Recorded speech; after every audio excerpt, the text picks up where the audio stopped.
posibilidad ng tagumpay o kabiguan, ng ligaya o lungkot. Kaya marapat lamang na tanggapin si Jesus bilang tagapagligtas at Panginoon. At matapos yun ay panariwain ang katapatan at paglapit sa Kanya bawat araw o day by day. Ang day by day ay naglalayong umalalay sa pang-araw-araw na pamumuhay. Narito po si Kuya Ed Lapis sa mensaheng pinamagatang Who Will Survive?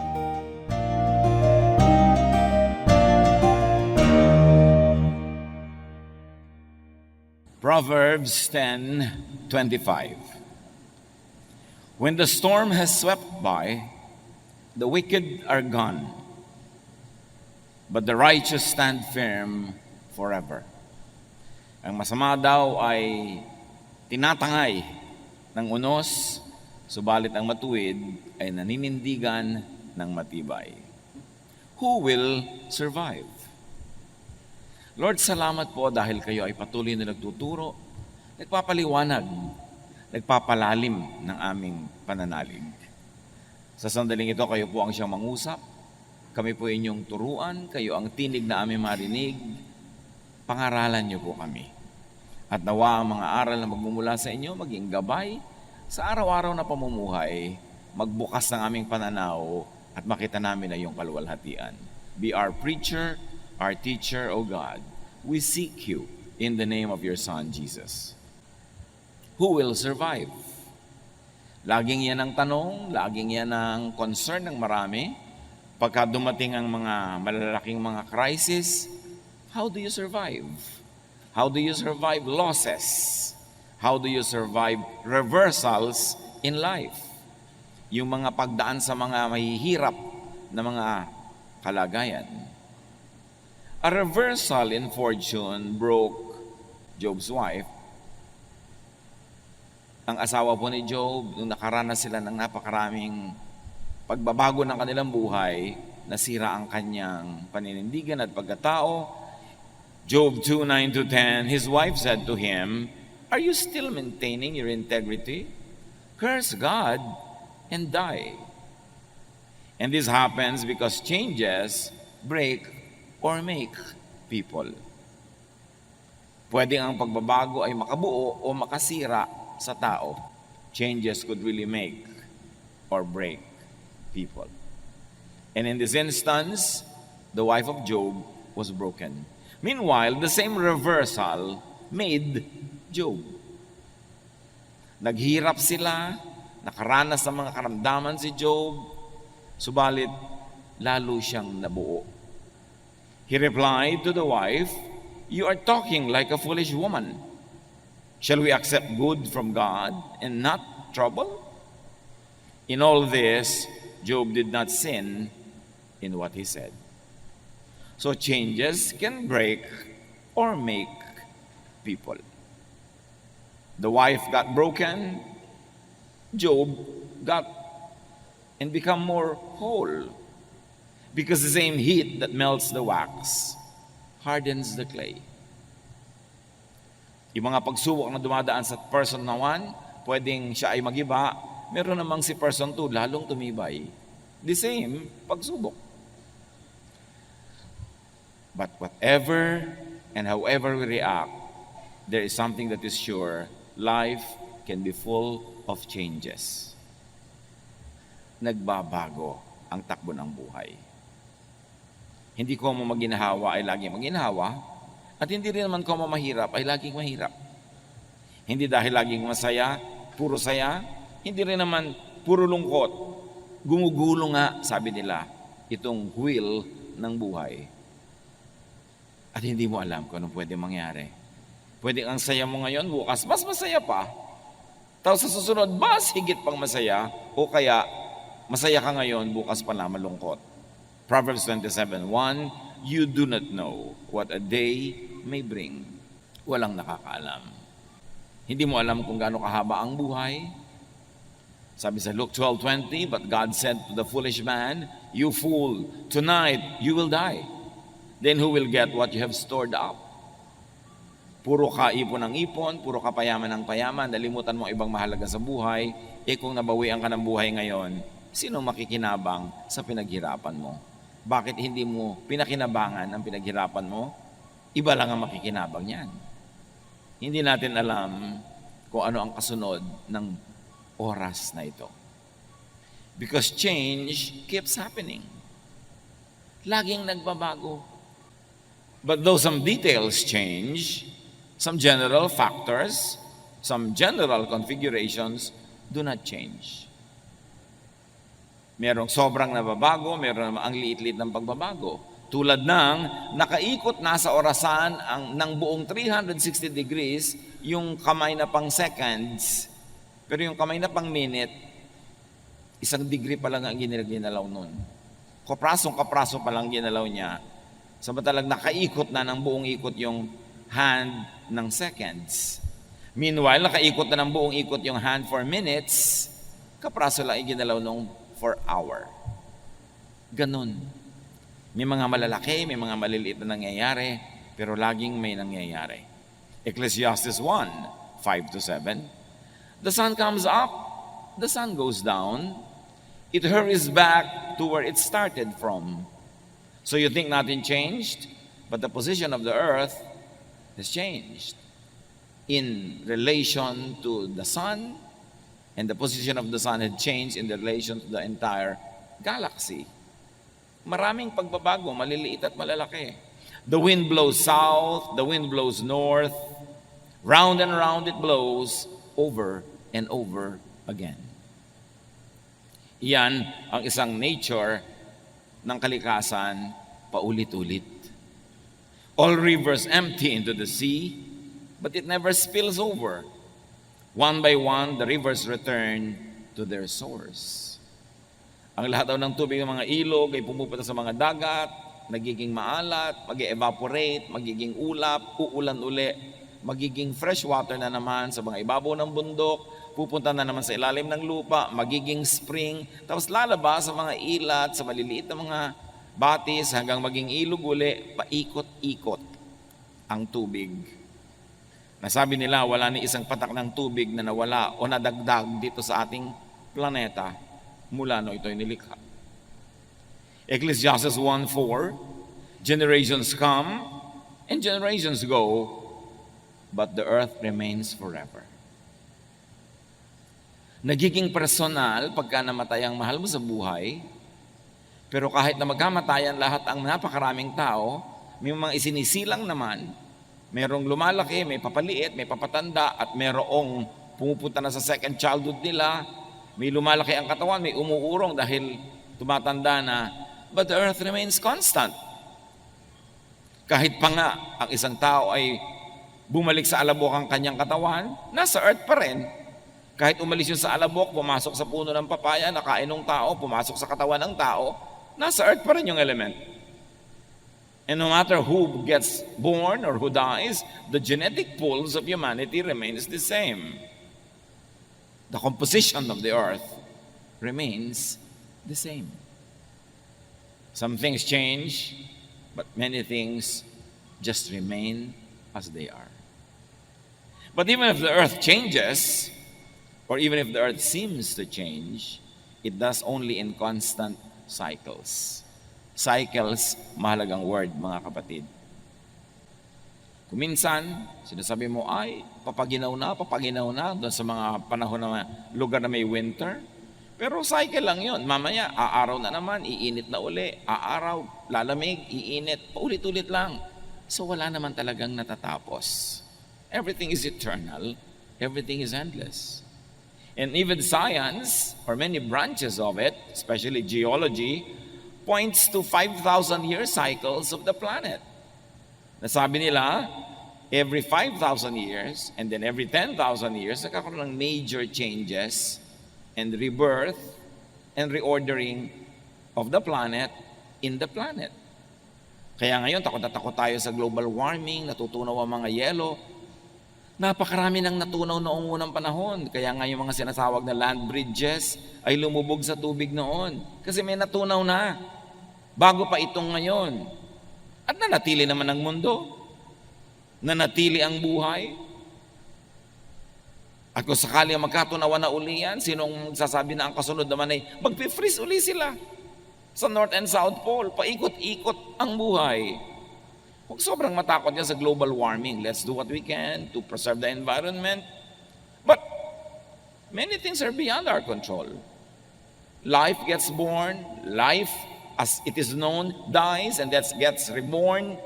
Paikot-ikot, paulit-ulit in cycles. To the point that what many people think the end of time, being mentioned nearly in all religions, could be the end of a cycle, the end of a period, an era, the end of a time frame, followed by rebirth and renewal. Takot na takot tayo sa nangyari sa extinction ng mga dinosaurs, may mga na-extinct na mga species, na iba ang takbo ng planeta, but sabi nga ng Jurassic Park, life finds a way. Umiikot ang cycles of life.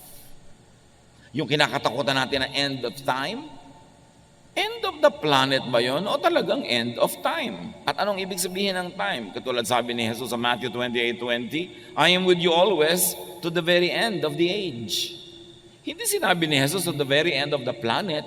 Lagi ang interpretation ng mga tao dyan, end of the planet. Wala namang sinabing ganon, to the end of the age. What kind of age? Maybe the age of the temple worship, or the age of the birth of the church, the age of the difficulties that Rome would bring to the people of the world. What kind of age is that? Basta ang sinasabi ni Jesus, hanggang magsara ang oras, nandun ako. Pero anong oras yon? Kasi pag may nagsarang oras, may nagsisimula uling bagong oras. Tulad nung araw, kasabihan, matulid ka pa sa alas 4. Nagtataka mga tao, ano kayang alas 4 at mabilis ka pa sa alas 4? Kasi nung araw, dyan sa may Metropolitan Theater, sa may post office building, malapit sa Pasig, meron diyang ice plant. At pagpitada ng alas 4, tutunog ang sirena, ang mga tao off na sa trabaho. At yung iba, pagpitada, nandun na sila sa gate, ang bilis nila lumabas pa uwi, kaya sabi mabilis ka pa sa alas 4. Pero nung natapos ang oras ng trabaho sa alas 4, nagsimula naman ang oras ng kanilang private life. So pag may natatapos na oras, may nagsimulang bago. Huwag kang laging matakot sa end of time. Because whenever there's an end, there's a new beginning. 1 Corinthians 10:11, these things happened to them as examples and were written down as warnings for us, on whom the culmination of the ages has come. Kita nyo sa Corinthians, sinasabi, ito isinulat para sa atin, babala sa atin, sa panahon natin, dumating na ang end of time. 2,000 years ago na yan eh. Ibig sabihin, yung end of time na yun, hindi end of all time and of the planet, end of some time that was known to them. A kind of epoch, a kind of era, a kind of period characterized by certain qualities that would end because other qualities would be born. 1 Peter 1:20, he was chosen before the creation of the world, but was revealed in these last times for your sake. So Peter was referring to Jesus. Sinasabi niya, bago pa nilikha ang mundo, siya napili na isusugo. At ngayon, isinugo na ngayong mga huling araw. Again, 2,000 years ago na yung mga huling araw na yon. So yun ay mga huling araw ng ano? Huling araw ng Judaism? Huling araw ng rule ng Rome over Israel? Huling araw ng ano? Pero hindi sinabing kahuli-hulihan ng lahat-lahat ng panahon. Which of course, religion sometimes misreads, misinterprets, and scares everybody with it. Acts 2:17, in the last days, God says, I will pour out my Spirit on all people. Dumating ang Espiritong Banal, napuspos ang mga alagad ni Jesus na nagtitipon-tipon sa isang kwarto. At nung sila'y puspusin ng Espiritu, naglabasan sila speaking in various tongues in many different languages. At nung ipinapaliwanag ni Pedro yung phenomenon na ito sa mga taong hindi nakakaunawa, sabi niya, hindi ba? Sabi ni Prophet Joel, in the last days, God will pour out His Spirit on all people. Heto na yun, nangyari na. God poured out the Spirit and these people are speaking in the Spirit. Pero yung tinutukoy na yun ni Pedro, Acts chapter 2, happened 2,000 years ago. Yun na pala yung last days. E di kung last days yun, dapat wala nang today. Ibig sabihin, last days yun of something, of a period. And in fact, it could be read as last days of being governed by the law of Moses, because now they would be governed by the law of love through the Spirit. So, days ended, the days of Moses, and the beginnings of Jesus, the Jesus time for His church began. If you like to read it that way. So, wag lagi tayong natatakot sa mga end, sa mga changes. Tulad ng meron tayong mahal sa buhay, matatapos ang kanyang buhay dito sa lupa, siya ay malalagutan ng hininga, hindi yun nakakatakot kasi pagkatapos ng panahon na yon, may bagong panahon na magsisimula sa kanya. Because everything repeats, everything runs in cycles. Life is indestructible. Tuloy-tuloy ang buhay, naiiba lang ang ating consciousness. 1 John 2:18, this is the last hour. And as you have heard that the Antichrist is coming, even now many Antichrists have come. This is how we know it is the last hour. And again, this was written in the first century. As sinasabi ni John, ito na yung last hour. End of the world? No. End of a world. A certain world as people lived it. As people knew it. As people defined the world by. That hour of end had come.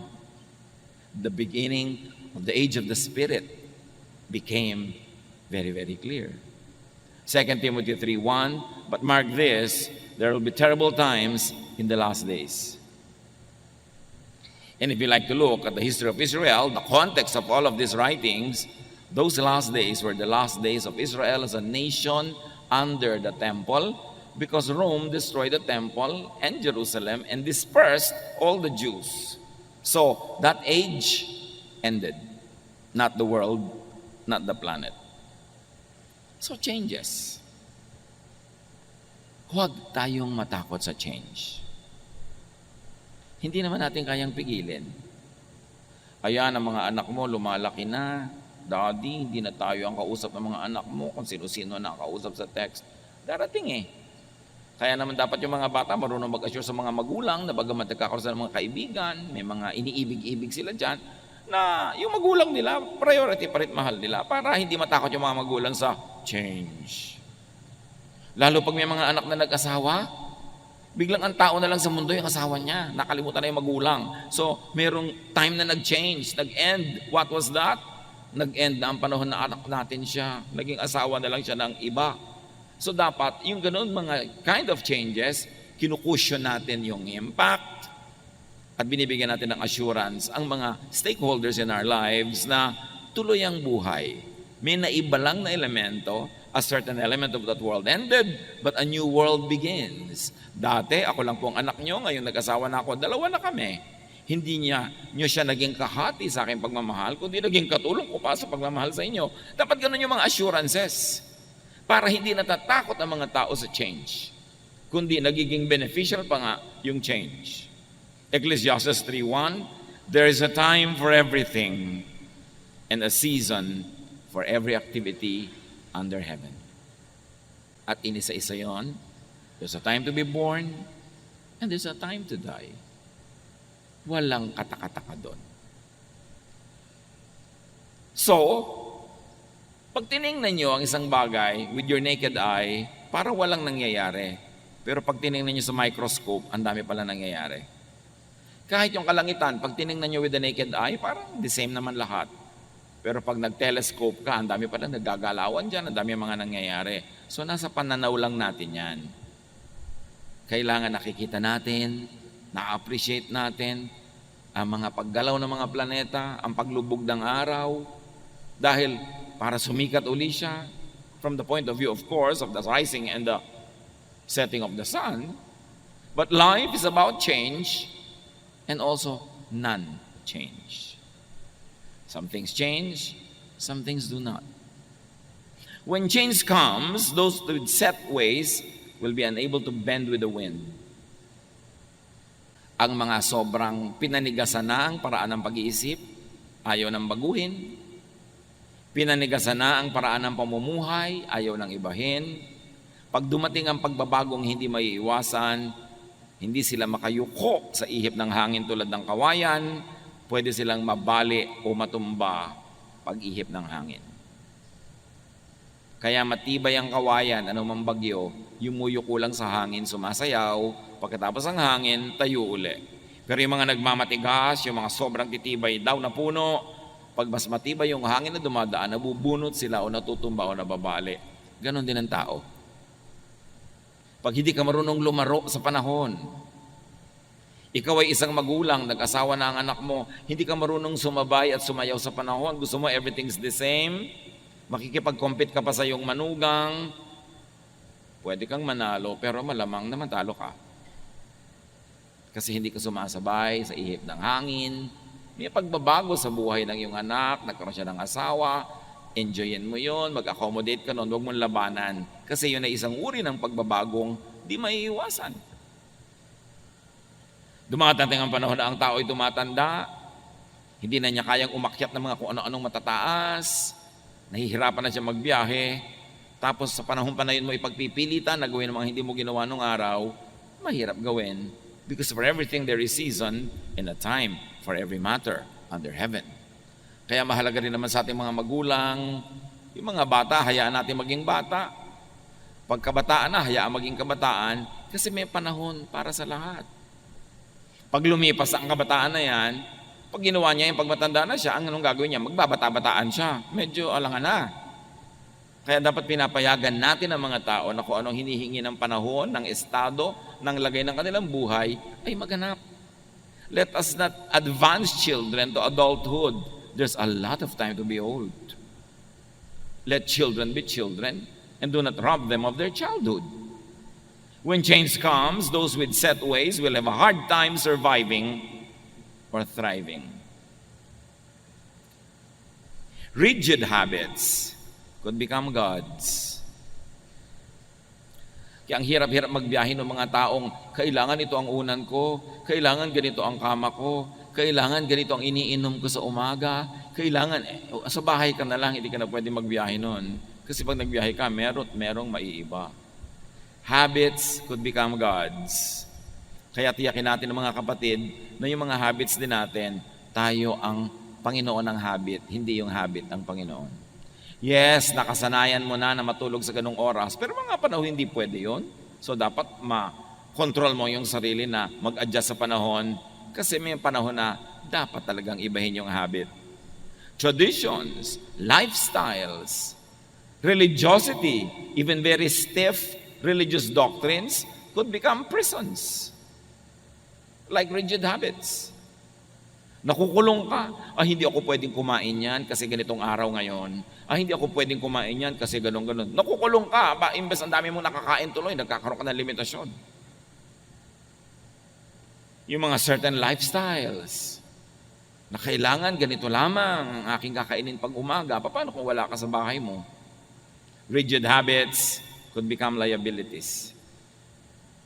Imbes siya na yung maging katuwang mo sa pagpapasaya ng buhay, magiging amo mo. At mahirap sumaya pag maraming amo. Yung taong madali mag-adjust, yan ang taong liligaya.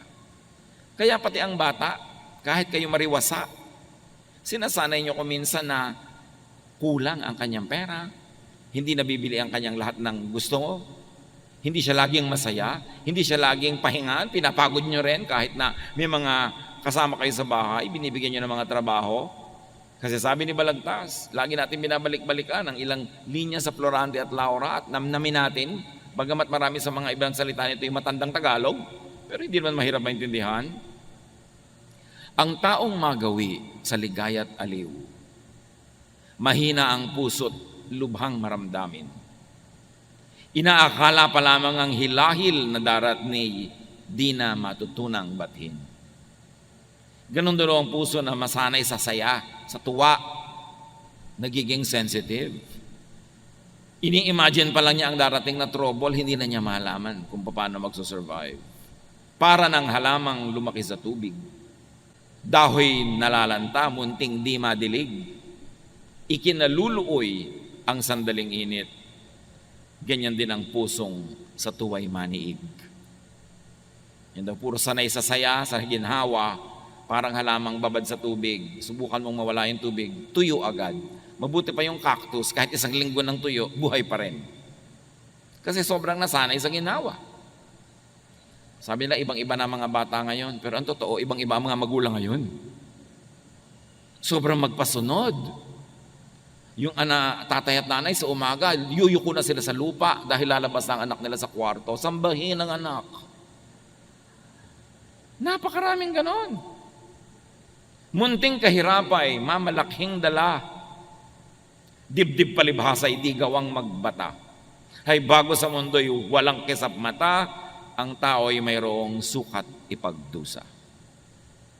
Galing ni Balagtas. Sabi niya, hindi ka sure.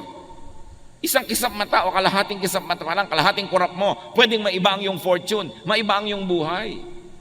Mahal na mahal ng magulang yung anak, yung dalawang mag-asawa, sa isang aksidente, bigla silang namatay sa bahay. Paano natin si spoiled brat?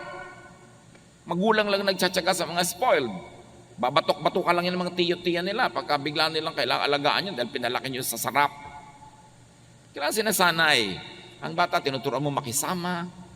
Pag kumakain sa inyong bahay, magligpit ka, o may nalaglag, linisin mo yan. O huwag mong itapon-tapon yung mga sabaw dyan. Kasi oras na kumain sila sa bahay ng iba, lalo yun ang mag-aalaga sa kanila dahil nawala kayo sa mundo, kakainisan niya mga yan, yung mga batang yan, pag hindi sila marunong makisama, pag hindi sila marunong maglinis, pag hindi sila marunong tumulong.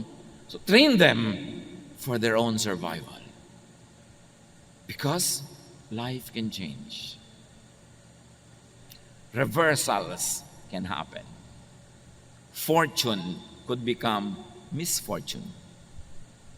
At habang lumalaki naman ang mga bata sa hirap, turuan nyo rin naman na kumain ng tama, humawak ng mga kubyertos ng tama. Dahil baka naman sakaling umasenso ang inyong buhay at makarating sila sa maraming mga magagandang mga pagtitipon, kung kumakain sila na parang sa labusab, di syempre, nakakadirihan naman sila. Sanayin mo rin. Dahil ang kahirapan naman, pwede rin mabago baka umasenso din. Malamang, lalo ko ang tao'y naghahanda sa pagbabago. The righteous, meaning the wise, adapts to changes. Importante yan. Pag sinasabi sa Bible na righteous, ang madalas doon, hindi ibig sabihin religious morality. Ang ibig sabihin ay pakikitungo, pakikipagkapwa na mabuti. So the righteous, the wise, adapts to changes. The righteous and the wise trains for changes. Proverbs 22:3, a prudent man sees danger and takes refuge, but the simple keep going and suffer for it. Now, the simple means the foolish in this particular usage. Ang matalinong tao, nakikita niya sa banda ron may panganib, umiiwas na siya agad. Good leaders, pag gumagawa sila ng desisyon, alam nilang pag itong ginawa ko desisyon sa banda doon, yun ang magiging problema nito. Ito, pag itong ginawa ko sa banda doon, yun ang magiging problema. May foresight. At habang maaga, iniiwasan yung pwede maging problema sa pamamagitan ng paggawa ng tamang desisyon ngayon. Luke 12:54-55, he said to the crowd, Jesus that, saying, when you see a cloud rising in the west, immediately you say, it's going to rain. And it does. And when the south wind blows, you say, it is going to be hot. And it is. So read signs of change and adapt. Meaning the wise, the righteous, the godly knows and respects God. And therefore, the wise, the godly harness the laws of God and nature. Hindi ka lumalaban sa kalikasan, sumasakay at sumusunod ka. Ayaw mong anurin ka ng baha, at yung may malaking baha, huwag kang tumira sa tabi ng ilog.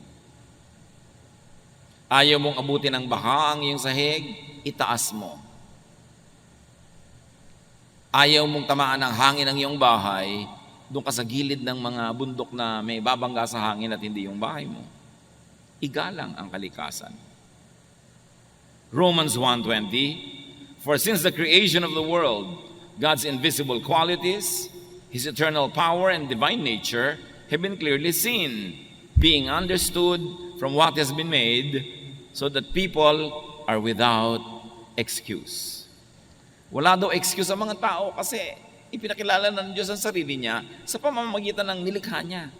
So you want to know God? Know nature. You want to obey God? Obey the rules of nature. Because God is the author of natural law. Yan nga maraming religious laws, hindi mo pa sure kung God ang gumawa o priest lang o pastor lang o religious leader lang. But the law of nature, only God can make nature, so sure ka na God ang gumawa ng law of nature more than any other law made by humans. Kaya sabi, gusto mong lumigaya sa buhay, tignan mo ang mga ginawa niya at sundin mo ang natural law. Who will survive? Those who will survive are those that face, welcome, embrace, ride the waves of change. Kahit sa kasaysayan ng mga bansa, ng mga kabihasnan, ng sarili nating bayan, ang namamayagpag, ang nagwawagi, ang nananaig, ay yung marunong kumilala sa pagbabagong hindi pwedeng iwasan at uma-adapt agad, nag-a-adjust agad sa pagbabago. For better or for worse of the entire system, individuals who adapt easily are the ones who are able to make the most of it. Kumisa nga, kataksilan pa yan sa bayan eh. Katulad nang dumating ang mga Kastila sa ating bansa. Merong mga ayaw tanggapin yung mga Kastila, lumaban. Meron naman mga nakipagsabuatan agad, kumampi. At the end of the day, nung nagwagi yung mga Kastila, sila yung mga kasama sa wagi. That was not good for our nation, but for them individually and for their families, they benefited. May mga sahimagsikan natin laban sa mga Kastila na lumaban para magkatayo ng kalayaan. Nung dumating ang mga Amerikano para agawin yung kalayaan na yun at nakita ng ibang, ay, walang panalo sa mga Amerikano, sobrang lakas nila, ang yaman-yaman nila. Yung iba, kumampi agad sa Amerikano. Pinagtak sila ng bayan, pero yung family nila nakinabang. Sila agad itong mga gobernador, sila agad itong mga appointed leaders, kasi nakipagsabuatan sila. Ganon din ng panahon ng Hapon.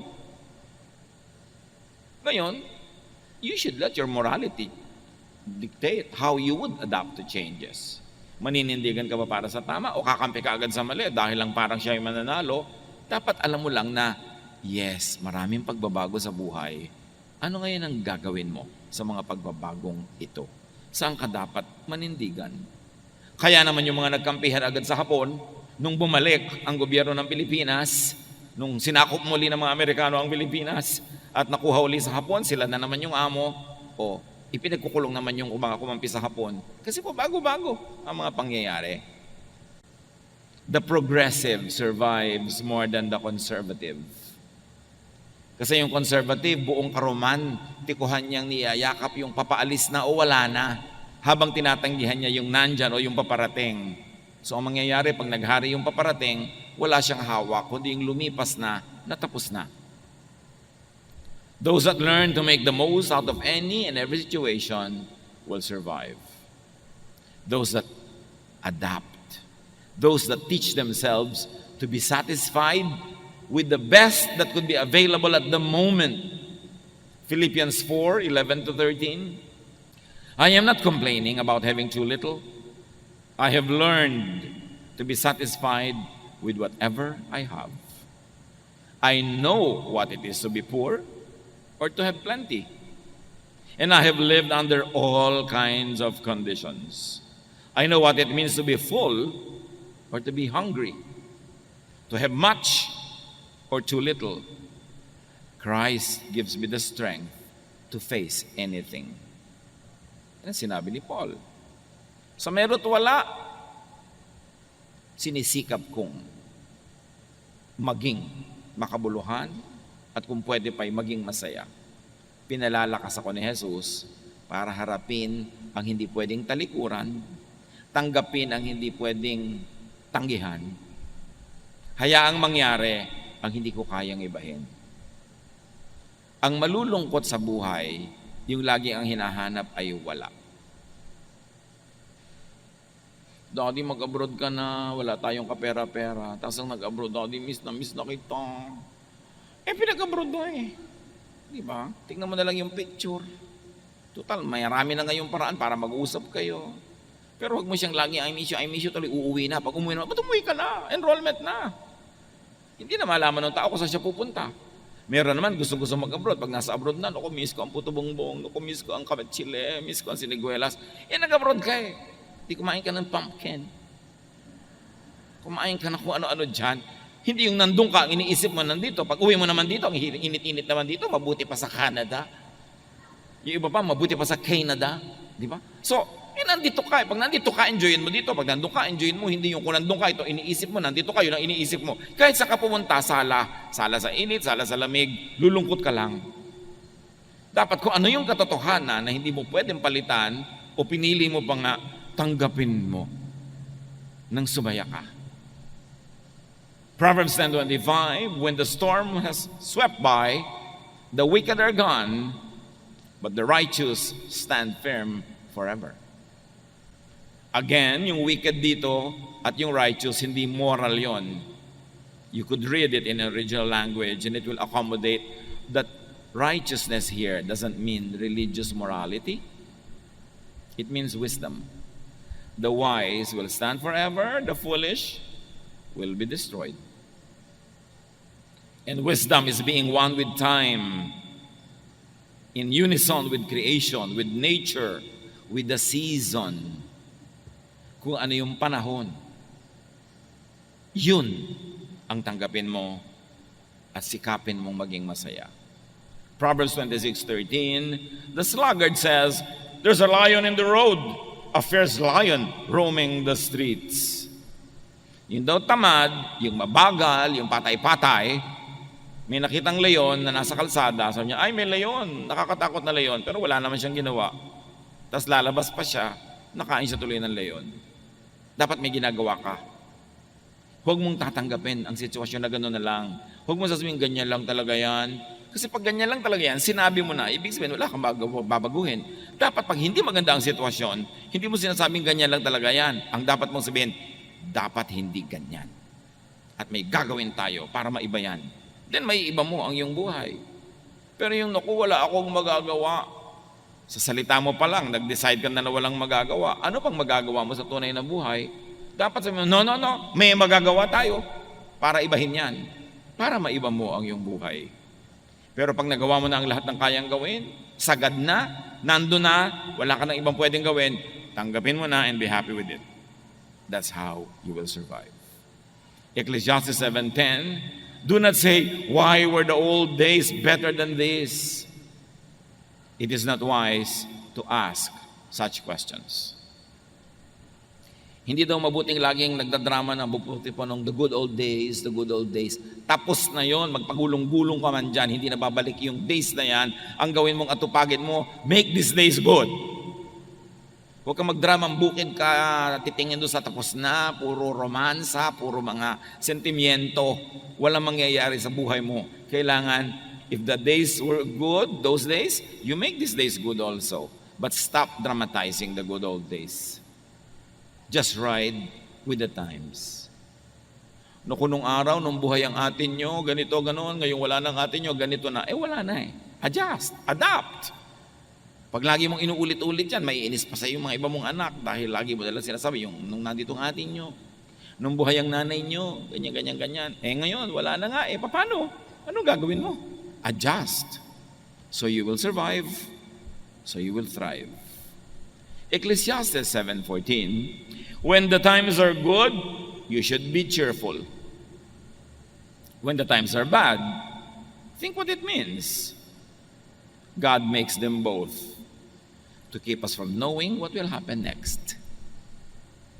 Pag daw masaya, magsaya ka. O kung malungkot ka. Pero hindi yung oras ng saya, doon ka naglulungkot. Tapos nagsasaya yung iba, doon ka malungkot. O kaya ang lungkot ng iba, doon ka naman tawa ng tawa. Wala ka sa lugar. Sabi kong, masaya, magsaya. Kasi lahat yan, gawa rin ng Diyos. At kung hindi man niya sinadyang gawin, pinayagan niya mangyari dahil sa mga ibang dahilan na maring hindi mo batid, ride ka na lang sa panahon. Kailangan, di ba? Sabi ni Sampaguita, panahon na para magsaya. Kung umabot kayo kay Sampaguita. Umabot pa kayo dyan, mga anak. Di ba? May Google naman, Google nyo. Hindi yung, sabi niya, ayaw ko ng pa-try. Gusto kayo, todo bigay. Kasi kung masaya, di sayahan na. Huwag nang pigil-pigilin ng mga sarili. Kasi baka bukas, lungkot naman eh. Tapos manghihinayang ka. Tulad ng ang daming pagkain, nag-iinarte ka pa, ayaw mong kumain. Pag uwi mo, sabi, sayang naman, hindi ko nakain. Sayang, hindi ko nalulun yung buong baka. Kasi hindi mo pa ginawa nung nakahain. Kung ano yung meron sa iyong kamay ngayon, yun ang enjoyin mo. Just make the most of time, make the most of opportunities. Paano mo haharapin ang mga panahon ng lungkot? Paano ka maghahanda sa mga panahon ng hirap? Habang pwede, magsaya ka. Habang pwede, mag-impok ka. Enjoyin mo ang kariwasaan. Para kung dumating yung kahirapan, your memory will make you go through the difficulty. Yung mga saya na inabot mo, yun ang magiging baon mo sa madidilim, malulungkot na mga araw na darating sa buhay. Kaya yung may opportunity to be happy, take it. Because there will be days of sadness. There will be days when there's nothing you can do but accept it. Psalm 90 verse 12, teach us to number our days, that we may gain a heart of wisdom. Turuan niyo po kaming bigyan ng katuturan ang bawat araw na dumadaan sa aming buhay. Huwag masayang ang oras. Matthew 6:34, sabi ni Jesus, therefore do not worry about tomorrow. Tomorrow will worry about itself. Each day has enough trouble of its own. So how do you survive? How do you prevail? Harapin mo lang yung hawak mo ngayon today. Yung bukas naman. Hindi yun pang ngayon. Many people break down because they solve the problems of today, and tomorrow they solve it today. No, the grace given to you by God is good only for your problems today. Tomorrow's problem will be accompanied by tomorrow's solutions. Hindi mo dapat paghati-hatiin ng konti mong lakas hanggang sa 3 years pa from now, sinosolve mo na. Pagdating nun, may kakambal yun na solusyon. Yung problema mo ngayon, may kakambal na solusyon. Focus on it and you will go through it. Kasi marunong si Lord. Alam niya ating load limit. The Lord does not allow us to take more than what we can bear. Bakit hindi ko po makaya? Kasi hindi pa binibigay sa iyo ngayon, pina-fast forward mo na Kaya hindi mo na makaya. Huwag mo nang isipin yung masyadong malayo pa. Yun lang ngayon. Yung ngayon, kaya mo yan kasi alam ng Diyos ang ibinibigay niya sa iyo. Sukat. Parang tulay, nakalagay 10 tons, 20 tons, may load limit. Alam din ni Lord ang load limit natin. Even temptation nga, sabi, the Lord will never permit you to be tempted beyond your strength. So, allocate natin yon, pakinabangan natin yung binibigay sa atin ng Diyos. Focus on the task at hand. Tomorrow's needs will be accompanied by tomorrow's provisions. Kaya pati sa prayer, sabi ni Jesus, give us this day our daily bread. Paano po pag nagutom kami 20 years from now? Ang layo pa nun, yung pagkain niya, tiyan mo ngayon at sikasuhin mo. May makakain ka ba ngayon? Meron po. Siya, magsaya ka na ngayon. Bukas mo na isipin yung iba.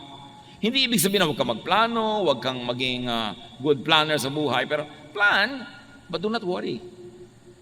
Plant so that tomorrow you will harvest, but do not dig today what you plant today to see if it is growing. Leave it alone. Go back to it tomorrow. Lahat may panahon.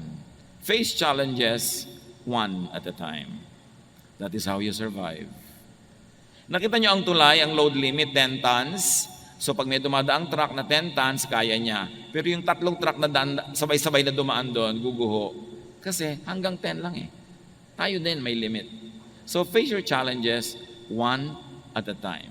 Huwag niyong pagsabay-sabayin. At ang madalas magpahirap sa atin na nagsasabay-sabay ang problema ay ating guni-guni, ang ating imahinasyon. Pag inisip na natin lahat, sabay-sabay na darating yan, para na tayo magigiba. Pero hindi natin naiisip yung kasabay na solusyon pag dumating yun. Survive. Thrive. And very importantly, train children to survive. Practicein nyo silang mahirapan. Practicein nyo silang makisama. Hindi kayo nakakatiyak na laging kayo ang magiging kasama nila.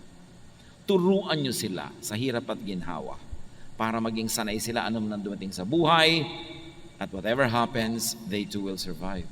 Salamat, Panginoon, dahil binibigyan nyo kami ng survival blessings, survival mechanisms. Teach us na ayusin namin ang pag-iisip namin, not to fast forward problems, but to face them when we get to there. Turuan niyo po kami, Panginoon, na yun lamang ngayon ang aming asikasuhin at yung bukas, nandun pa rin kayo, magbibigay kayo ng mga blessing na tama sa mga pangangailangan namin sa kinabukasan.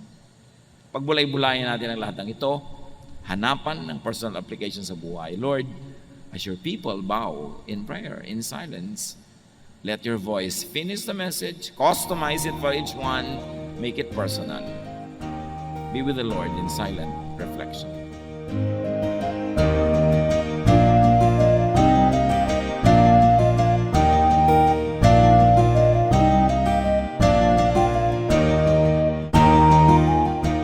Ang katatapos pong mensahe ni Kuya Ed Lapiz ay pinamagatang Who will survive?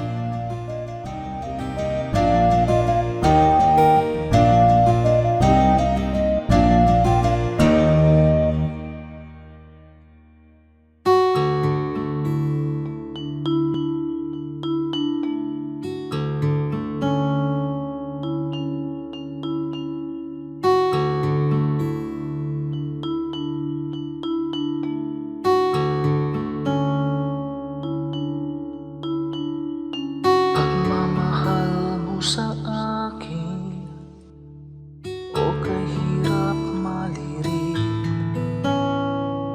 Dating sarado ang isip kay kitig. Mulian kang nakilala, ang pananaw na wasto.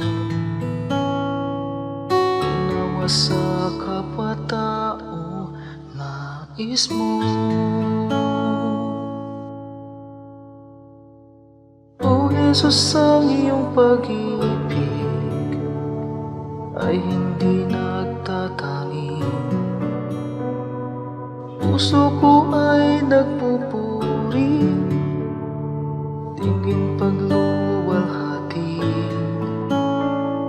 Sa paglakbay sa aking buhay, di na nga maliligaw. Puso ko man maging isip, tigib lagi ng pag-ibig.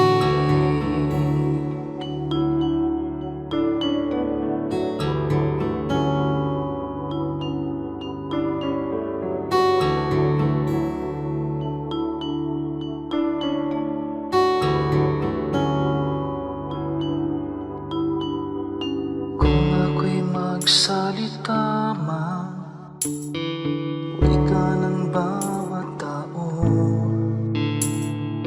Kung pag-ibig ay wala, tila batingaw. Ang dalisay na pag-ibig ay mapagpahinuhod at hindi na nagkukulang kailanman. O Jesus, ang iyong pag-ibig ay hindi nagtatangi. Puso ko ay nagpupuri, tingin pagluwalhati. Sa paglakbay sa aking buhay, di na nga maliligaw. Puso ko man maging isip, tikip lagi ng pag-ibig. O Jesus, ang iyong pag-ibig ay hindi nagtatangi. Puso ko ay nagpupuri, tingin pagluwalhati. Sa paglakbay sa aking buhay, di na nga maliligaw. Puso ko man maging isip, tikip lagi ng pag-ibig.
pagitan ng taglay. Bunga ng Espiritu, mayroon ka ba sa buhay mo? Ang kinakailangan na ipakita ng Kristiyanong tunay. Bunga ng Espiritu, kung wala sa buhay mo, kay Jesus tanggapin mo. Bunga ng Espiritu.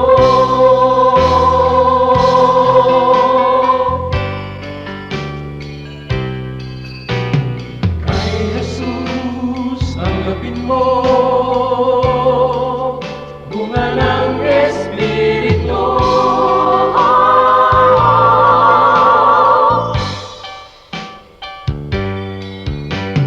Bunga ng Espiritu, mayroon ka ba sa buhay mo? Ang kinakailangan na ipakita ng Kristiyanong tunay. Bunga ng Espiritu, kung wala sa buhay mo, kay Jesus tanggapin mo. Bunga ng Espiritu.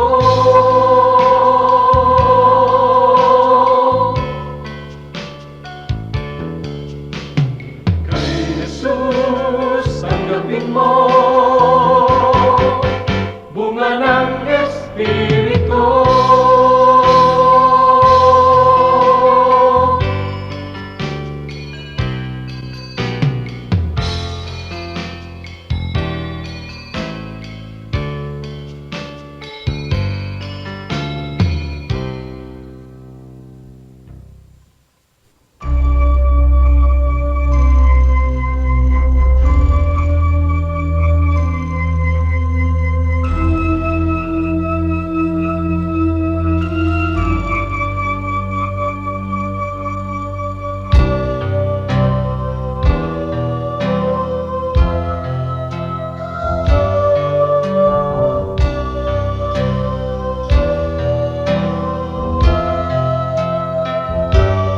Bakit labis na pag-ibig ang nais kong ibigay?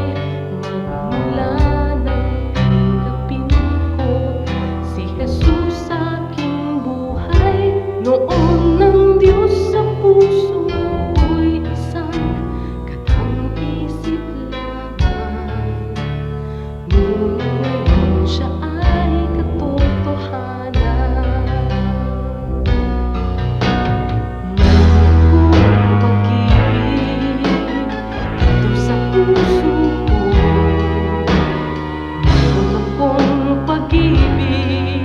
Nais kong ibahagi lagi sa inyo.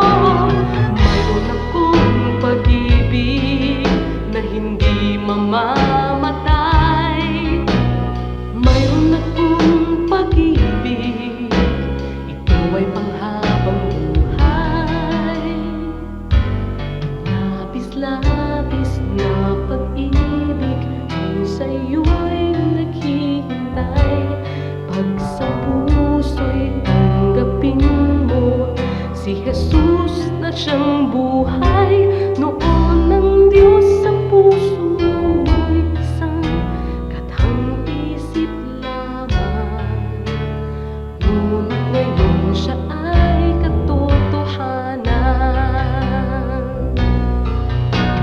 Mayroon akong pag-ibig dito sa puso ko. Mayroon akong pag-ibig, nais kong ibahagi lagi sa inyo. Mayroon akong pag-ibig na hindi mamamatay. Mayroon akong pag-ibig, ito ay panghabang buhay. Mayroon akong pag-ibig, ito ay panghabang buhay. Mayroon akong pag-ibig, ito ay panghabang buhay.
Oras na po para pansamantalang magpaalam ang programang Day by Day. Tayo po'y magsama-sama tuwing ika-6 hanggang ika-7 ng umaga, araw-araw.